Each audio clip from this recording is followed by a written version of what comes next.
Welcome to special live. నేను రమ్మ మండువా. ఈరోజు లైవ్లో భాగంగా మనం తీసుకోబోతున్న టాపిక్ ఏంటంటే నెల్లూరు వైసీపీలో ఈరోజు అటు ఒక వేమిరెడ్డి ఇటు ఒక నారాయణ వీళ్ళిద్దరూ కూడా పూర్తి స్థాయిలో జగన్మోహన్ రెడ్డిని వైసీపీని వణిగించే ప్రయత్నం చేస్తున్నారా అంటే అవుననే చెప్పాలి. వీళ్ళిద్దరు ఇంపాక్ట్ కేవలం వాళ్ళిద్దరూ పోటీ చేస్తున్న కాన్స్టిట్యున్సీస్ మీదే కాదు, అటు నెల్లూరు ఎంపీ సీట్ మీదో లేకపోతే నెల్లూరు సిటీ నుంచో కాదు, నెల్లూరులో మిగతా స్థానాల మీద కూడా వాళ్ళిద్దరు ఎఫెక్ట్ ఉండబోతోందన్న సర్వేలు వస్తున్నాయి, ఆ స్థాయిలో అంచనాలు కూడా వస్తున్నాయి. అందుకే ఒకప్పుడు వైసీపీకి కంచుకోటగా ఉన్న నెల్లూరు ఈ రోజున పూర్తి స్థాయిలో టీడీపీకి కంచుకోటగా మారబోతోందన్న అంచనాలు కూడా వస్తున్నాయి. ఇప్పుడు పూర్తి స్థాయిలో నెల్లూరు నుంచి వస్తున్న సర్వేలు కానీ అదేవిధంగా నెల్లూరు నుంచి వస్తున్న కొన్ని పోల్స్ కానీ ఈ రోజున అక్కడ టీడీపీ అదేవిధంగా కూటమి అభ్యర్థులు క్లీన్ స్వీప్ చేయడం ఖాయమన్న అంచనాలు కూడా వస్తున్నాయి. అందుకు కారణం ఎవరో కాదు, వీళ్ళిద్దరే అన్న చర్చ నడుస్తుంది. ఒకవైపు చూసినట్లయితే వేమిరెడ్డి లాంటి వాళ్ళు అటు జగన్మోహన్ రెడ్డి ఆయన చివరి వరకు కూడా పార్టీని వదిలిపెట్టి వెళ్ళిపోతున్నారన్న కూడా ఆయన లైట్ తీసుకున్న పరిస్థితి అయితే ఉంది. ఆయన కూర్చోబెట్టుకొని మాట్లాడాలని విజయసాయి రెడ్డి లాంటి వాళ్ళు సలహా ఇచ్చినా వేమిరెడ్డిని నిజంగానే జగన్మోహన్ రెడ్డి పట్టించుకున్న పరిస్థితి లేదని అనుకోవాలి. స్వయం కృతాపరాధంగా భావిస్తూ ఉన్నారు వైసీపీలో నేతలు వేమిరెడ్డిని జగన్మోహన్ రెడ్డి వదులుకోవడాన్ని. మరోవైపు నారాయణని చూసినట్లయితే ఇది వేమిరెడ్డి చాలా సీరియస్గా తీసుకున్నారు ఈ అంశాన్ని. తనను అవమానించి జగన్మోహన్ రెడ్డి పార్టీ నుంచి బయటికి పంపడాన్ని ఆయన గుర్తుపెట్టుకున్నారని అనుకోవాలి. అట్ ద సేమ్ టైం నారాయణని చూసినట్లయితే ఒక విద్యా సంస్థ అధినేతగా నారాయణకి ఆ స్థాయిలో పేరు ప్రఖ్యాతులు ఉన్నప్పటికీ ఆయన గతంలో చూస్తే మంత్రిగా పనిచేశారు, ఎమ్మెల్సీగా ఉన్నారు చంద్రబాబు నాయుడు హయాంలోని, సిఆర్డీఏ చైర్మన్గా కూడా ఆయన రోజు ఆయన కిందే సిఆర్డీఏ కూడా ఉంది, ఆయన మంత్రిత్వం పురపాలక శాఖ మంత్రిత్వం కిందే.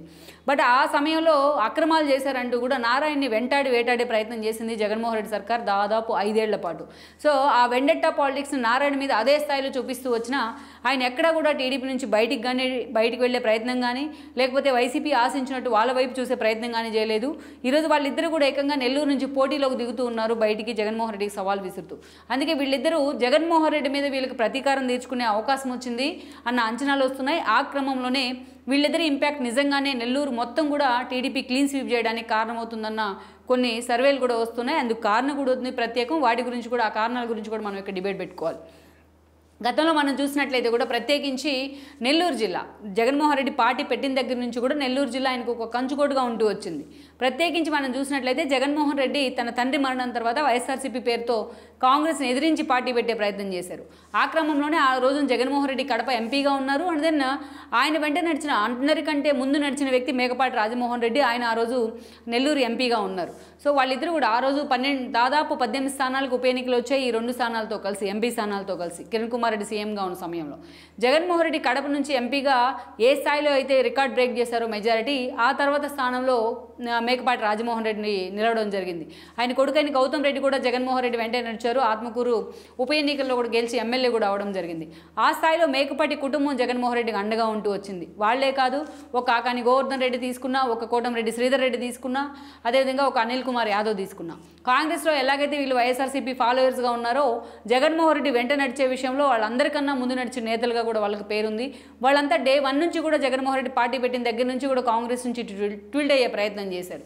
ఇక అలాంటి వాళ్ళందరినీ గుర్తుపెట్టుకుని మరి జగన్మోహన్ రెడ్డి 2014 ఎన్నికల్లో వాళ్ళందరికీ కూడా టికెట్ ఇచ్చే ప్రయత్నం చేస్తున్నారు. బట్ ఆ 2014 ఎన్నికల్లో మెజారిటీ ఇప్పుడు మనం చెప్పుకున్న నేతలంతా కూడా ఎమ్మెల్యేలు కావడం జరిగింది. మేకపాటి గౌతమ్ రెడ్డి ఆత్మకూరు నుంచి ఎమ్మెల్యే అయ్యారు, కాకాని గోవర్ధన్ రెడ్డి సర్వేపల్లి నుంచి, Kotamreddy Anil Kumar Yadav city and rural నుంచి కూడా ఎమ్మెల్యేలు కావడం జరిగింది. అలా మేకపాటి చంద్రశేఖర్ రెడ్డి మాత్రమే ఆ రోజు ఓడిపోయి ఉన్నారు 14 ఎన్నికల్లో. బట్ ఆ తర్వాత పరిణామాలు మనం చూసినట్లయితే కూడా 2019 ఎన్నికల నాటికి వీళ్ళందరినీ కూడా అలాగే కంటిన్యూ చేస్తూ వచ్చారు జగన్మోహన్ రెడ్డి. కానీ ఆ రోజు అడిషనల్గా అటు కాంగ్రెస్ నుంచి టీడీపీ నుంచి ఎక్కడ తన ఎమ్మెల్యేక బయటకు వచ్చిన ఆనం లాంటి వాళ్ళు మాత్రమే వైసీపీ వెంట నడిచారు. ఆయనకు వెంకటగిరి టికెట్ ఇచ్చే ప్రయత్నం చేశారు జగన్మోహన్ రెడ్డి. 2019 ఎన్నికల్లో ఆయన గెలవడం కూడా జరిగింది. సో అందరూ ఇప్పుడు దాకా మనం చెప్పుకున్న నేతలంతా ఆల్మోస్ట్ వైఎస్ఆర్సీపీ నుంచి గెలుచున్నారు. ఇక వరప్రసాద్ లాంటి నేతలను తీసుకొచ్చి ఎంపీగా ఉన్న నేతల్ని గూడూరు ఎమ్మెల్యేలుగా వేయించారు. అదేవిధంగా ప్రతాప్ రెడ్డి లాంటి వాళ్ళు కూడా కావాల నుంచి గెలవడం జరిగింది. ఇక పూర్తి స్థాయిలో చూసుకుంటే ఏదైతే సూళ్లూరుపేట నుంచి సంజయ్ లాంటి వాళ్ళు కూడా ఎమ్మెల్యేలుగా గెలిచారు. ఒక మాటలో చెప్పాలంటే గత ఎన్నికల సమయంలో 2014లో సగానికి సగం నెల్లూరుని కైవసం చేసుకున్న వైసీపీ 2019 ఎన్నికల నాటికి వచ్చి క్లీన్ స్వీప్ చేసే ప్రయత్నం అయితే చేసింది. ఆ రోజు నారాయణ లాంటి వాళ్ళు కూడా ఓడిపోవడం జరిగింది అనిల్ కుమార్ యాదవ్ చేతిలోని. అప్పుడు చూసినట్లయితే అంతకంటే ముందుగా ఎన్నికలు జరిగే ముందుగా నెల్లూరుకే చెందిన విజయసాయి రెడ్డి పార్టీని ఆ రోజు అన్ని తానే నడిపించారు. అటు పార్టీలో జగన్మోహన్ రెడ్డి నెంబర్ 1గా ఉంటే విజయసాయి రెడ్డి నెంబర్ 2గా కొనసాగుతూ వచ్చారు. అనేక కీలక కీలక నిర్ణయాల్లో విజయసాయిరెడ్డి భాగస్వామ్యం అవుతూ వచ్చారు. జగన్మోహన్ రెడ్డి ప్రశాంత్ కిషోర్ తర్వాత ఆ స్థాయిలో నమ్మింది విజయసాయిరెడ్డి అని అనుకోవాలి. అప్పుడు వేమిరెడ్డి ప్రభాకర్ రెడ్డి టీవీలోకి వెళ్లాలనే అంచనాలు వేసుకున్నప్పటికీ కూడా విజయసాయిరెడ్డి లాంటి వాళ్ళు ఆయనతో లైజనింగ్ చేయడం జరిగింది. ఆయన బలవంతంగా వైఎస్ఆర్సీపీలోకి తీసుకొచ్చే ప్రయత్నం అయితే జరిగింది. ఆయన వచ్చిన వెంటనే ఆయన పక్క చూపులు చూడకుండా జగన్మోహన్ రెడ్డి ఆయనకు రాజ్యసభ టికెట్ ఇచ్చే ప్రయత్నం కూడా చేశారు. ఆ రోజున ఇప్పటికీ ఆయన రాజ్యసభ సభ్యుడిగా కొనసాగుతూ వచ్చారు. అలాంటి వేమిరెడ్డి ప్రభాకర్ రెడ్డి నెల్లూరు జిల్లాలో ఆ పార్టీ గెలవడంలో కీలక పాత్ర పోషించారు. అటు అంగబలం అర్ధబలం పుష్కలంగా ఉన్న నేతగా కూడా వేమిరెడ్డికి పేరుంది. అలా పార్టీతో అసోసియేట్ అవ్వడం కారణంగానే ఆ రోజు నెల్లూరు జిల్లా మొత్తాన్ని వైఎస్ఆర్సీపీ క్లీన్ స్వీప్ చేసే ప్రయత్నం చేసింది. జగన్మోహన్ రెడ్డి సొంత జిల్లా అయిన కడపలో ఎలా అయితే వైఎస్ఆర్సీపీ స్ట్రాంగ్ బేస్ ఏర్పాటు చేసుకుందో నెల్లూరులో కూడా పూర్తి స్థాయిలో క్లీన్ స్వీప్ చేసే ప్రయత్నం చేసింది వైఎస్ఆర్సీపీ. ఈ క్రమంలోనే ఆ జిల్లా మీద జగన్ సీరియస్గా ఫోకస్ పెట్టారు. తాను ముఖ్యమంత్రి అయిన తర్వాత గౌతమ్ రెడ్డిని మంత్రిగా చేయడం జరిగింది ఇండస్ట్రియల్కి, అదే ఇండస్ట్రీస్ మంత్రిగా. ఆ తర్వాత చూసినట్లయితే ఇక అనిల్ కుమార్ యాదవ్కు అత్యంత కీలకమైన ఇరిగేషన్ శాఖను కూడా జగన్మోహన్ రెడ్డి ఆ రోజు అప్పగించే ప్రయత్నం చేశారు. తర్వాత గౌతమ్ రెడ్డి హఠాత్ పరిణామాలతో ఆయన హార్ట్ స్ట్రోక్తో మరణించడం జరిగింది. ఆ తర్వాత ఆయన తమ్ముడు, ఆయన బ్రదర్ అయిన విక్రమ్ ఆ రోజున ఎమ్మెల్యే కూడా అయి ఉన్నారు. ఇక అనిల్ కుమార్ యాదవ్ మంత్రి పదవిని కూడా జగన్మోహన్ రెడ్డి తీసి పక్కన పెట్టే ప్రయత్నం చేశారు. ఎప్పుడైతే జగన్మోహన్ రెడ్డి అనిల్ కుమార్ యాదవ్ను అక్కడ కదిలించే ప్రయత్నం చేశారో అనిల్ కుమార్ యాదవ్ రూపంలోనే ఆయనకు ఒక థ్రెట్ స్టార్ట్ అయిందని అనుకోవాలి. ఎందుకంటే ఆ రోజున కాకాని గోవర్ధన్ రెడ్డికి జగన్మోహన్ రెడ్డి మంత్రి పదవి ఇచ్చున్నారు 2.5 ఏళ్ల తర్వాత. దీన్ని అనిల్ కుమార్ యాదవ్ వ్యతిరేకిస్తూ వచ్చారు.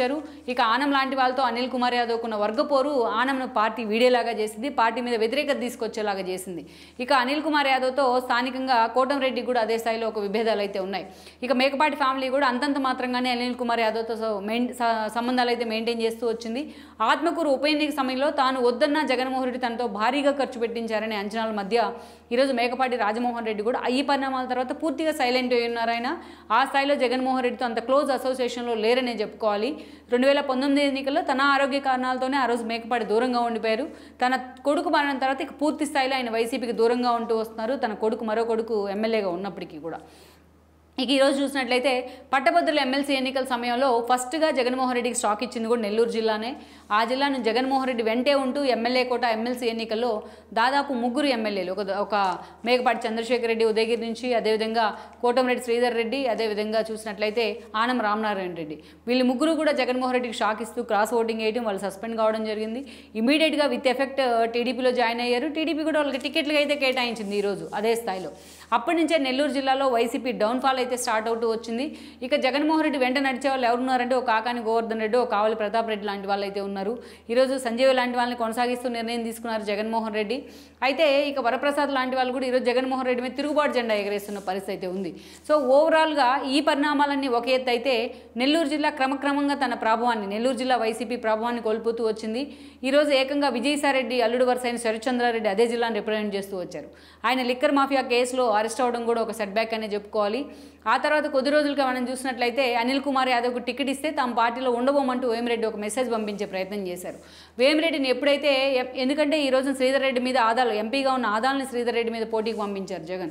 ఈ క్రమంలో నెల్లూరు ఎంపీ సీటు ఖాళీ అయింది. అక్కడ వేమిరెడ్డిని పోటీ చేయాలని ఆఫర్ ఇచ్చిన క్రమంలో వేమిరెడ్డి తనకు, తన భార్యకు ప్రశాంతికి ఈరోజు నెల్లూరు సిటీ టికెట్ ఇచ్చినట్లయితే తను ఎంపీగా పోటీ చేయడానికి సిద్ధమన్న మెసేజ్ ఇచ్చున్నారు. బట్ జగన్మోహన్ రెడ్డి మాత్రం అందుకు అంగీకరించలేదు. అనిల్ కుమార్ యాదవ్ని తీసుకెళ్లి నర్సరావుపేట ఎంపీగా పోటీ చేస్తున్నా బట్ అక్కడ మాత్రం సిటీ నుంచి ఆయన అనుచరుడైన ఖలీల్కే టికెట్ ఇచ్చారు. వేమిరెడ్డి ఈ పరిణామాలను డైజెస్ట్ చేసుకోలేకపోయారు. ఈ క్రమంలోనే ఆయన ఫోన్ కూడా స్విచ్ ఆఫ్ చేసి జగన్మోహన్ రెడ్డి తిరుగుబాటు నిర్ణయం తీసుకున్నారని అనుకోవాలి. ఈరోజు ఏకంగా విత్ ఇమీడియట్ ఎఫెక్ట్ ఆయన టీడీపీ రెడ్ కార్పెట్ పరిచి మరీ పార్టీలోకి తీసుకుంది. ఇన్ని రోజులు వైసీపీకి అర్ధబలం అంగబలం పుష్కలంగా అందించిన వేమిరెడ్డి, ఒక వివాద రహితుడిగా పేరున్న వేమిరెడ్డి, ఒక సోషల్ సర్వీస్లో గుడ్ లుక్స్లో ఉన్న వేమిరెడ్డి ఈ రోజున టీడీపీ వైపు మొగ్గు చూపిన పరిస్థితి అయితే ఉంది. ఎప్పుడైతే వేమిరెడ్డి లాంటి వాళ్ళు తమకి ఇన్ని రోజులు అండగా నిలబడ్డారో, ఆయన ఎప్పుడైతే టీడీపీలోకి వెళ్ళారో అక్కడే వైఎస్ఆర్సీపీ సగం డిమోరలైజ్ అయిందని అనుకోవాలి. మరోవైపు చూసినట్లయితే ఏకంగా విజయసాయిరెడ్డి లాంటి వాళ్ళని అక్కడ నిలబెట్టే ప్రయత్నం చేశారు జగన్మోహన్ రెడ్డి. తనకు వైజాగ్ నుంచి పోటీ చేయాలని ఉందన్న తను జగన్మోహన్ రెడ్డి అక్కడ నిలబెట్టడం మీద ఆయన తిరుగుబాటు జెండా ఎగరేసినప్పటికీ బలవంతంగా ఆయన ఈరోజు అక్కడ పెళ్లి కూపించిన పరిస్థితి ఉంది జగన్మోహన్ రెడ్డి విజయసాయిరెడ్డిని. సో విజయసాయిరెడ్డి సరిగా ప్రచారం కూడా చేసుకోలేని సిచ్యువేషన్ అయితే అక్కడ ఎదురవుతుందని అనుకోవాలి నెల్లూరులో.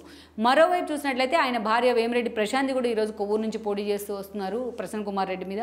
ఇక ఇంకోవైపు చూసిన ఇదంతా వేమిరెడ్డి ఎఫెక్టే వైసీపీని రిట్రేట్ చేస్తోంది అనుకుంటే, ఇంకోవైపు చూసినట్లయితే మనం అక్కడ కీలకంగా మరో నేత నారాయణ కూడా మారబోతూ ఉన్నారు. ఒక దశలో వేమిరెడ్డి ప్రశాంత్ కోసం తన సీటు కూడా త్యాగం చేయడానికి కూడా నారాయణ లాంటి వాళ్ళు ముందుకు వచ్చారు. బట్ చివరికి ఆమెను కొవ్వూరు పంపించి ఈరోజు నారాయణ సిటీ నుంచి కూడా పోటీ చేస్తూ వస్తున్నారు. అంతేకాదు సిటీలోనే కాదు మిగతా కొన్ని అసెంబ్లీ కాన్స్టిట్యున్సీస్ మీద కూడా నారాయణ ఫోకస్ పెట్టారు. ఒక మాటలో చెప్పాలంటే వేమిరెడ్డి నారాయణ చెరిసగం కాన్స్టిట్యున్సీల మీద ఫోకస్ పెట్టి ఎలాగైనా సరే టీడీపీ ఖాతాలో ఆ నియోజకవర్గాలు పడేలాగా కూడా వాళ్ళు ఈరోజు ప్రయత్నం చేస్తూ ఉన్నారు. గతంలో ఎలాగైతే జగన్మోహన్ రెడ్డి తనను అవమానించారన్న కోపం వేమిరెడ్డికి ఉంది. తను ఒక వెన్నెట్ట పాలిటిక్స్ని తెర మీదకి వచ్చి తన వ్యక్తిగతంగా టార్గెట్ చేశారన్న కోపం నారాయణ మీద నారాయణకు ఉందని అనుకోవాలి. సో వాళ్ళిద్దరూ కూడా ఈరోజు చేతులు కలుపున్నారు. ఒక పూర్తి స్థాయిలో నెల్లూరు జిల్లాలో అన్ని స్థానాలను కూడా టీడీపీ కైవసం చేసుకునేలాగా ఈ రోజు వాళ్ళిద్దరూ పావులు గదుపుతున్నారని అంచనా ఉంది. వేమిరెడ్డి దెబ్బకే అల్లాడిపోతున్న వైసీపీకి ఈ రోజున నారాయణ పూర్తి స్థాయిలో అక్కడ ఫోకస్ పెట్టిన తీరుతో ఇక డిఫెన్స్లో పడ్డట్టే నెల్లూరు క్లీన్ స్వీప్ టీడీపీ ఖాయమన్న అంచనాలు కూడా వస్తున్నాయి. మొత్తానికి వీళ్ళిద్దరూ మాత్రం జగన్మోహన్ రెడ్డికి నెల్లూరు జిల్లాలో ఒక సెట్ బ్యాక్గా మారారన్నది వాస్తవం. మరి ఈ ఎఫెక్ట్ రేపు రిజల్ట్ని ఎంతవరకు కూడా ప్రభావితం చేస్తుందన్నది కూడా మనం చూడాల్సి ఉంది. ఈ వీడియో మీకు నచ్చినట్లయితే please share, like and subscribe R24 Telugu.